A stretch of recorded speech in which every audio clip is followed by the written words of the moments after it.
Dua tersangka pengedar sabu kurir narkoba jenis sabu diaman ke tim Satres Narkoba Polres Prabu Muli di dua tempat berbeda.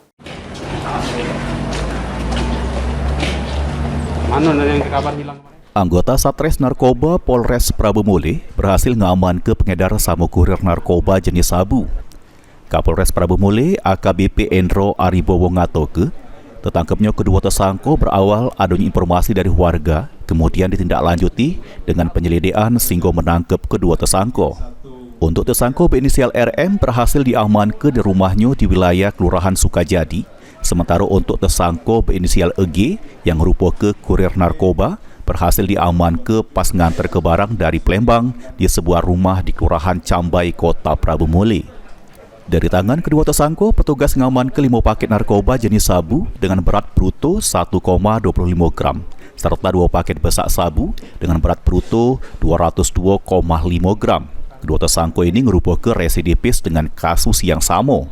Jadi di sebuah rumah di Jalan Taman Indah 1 RT 3 RW 3 Kelurahan Sukajadi, Kecamatan Prabu Muli Timur, di mana tersangka adalah bernama Rudi Salam alias Rudi Musa bin Musa, merupakan juga seorang residivis kasus narkoba yang sudah sering keluar masuk penjara.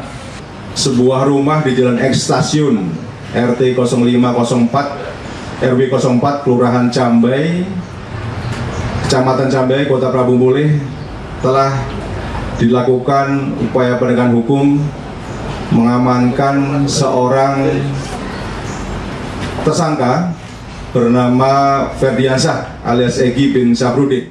Untuk mempertanggungjawabkan perbuatannya, kedua tersangka dijerat dengan pasal 114 ayat 2 atau pasal 112 ayat 2 Undang-Undang Nomor 35 Tahun 2009 tentang narkotika dengan ancaman hukuman paling singkat 6 tahun penjara serta paling lama 20 tahun penjara.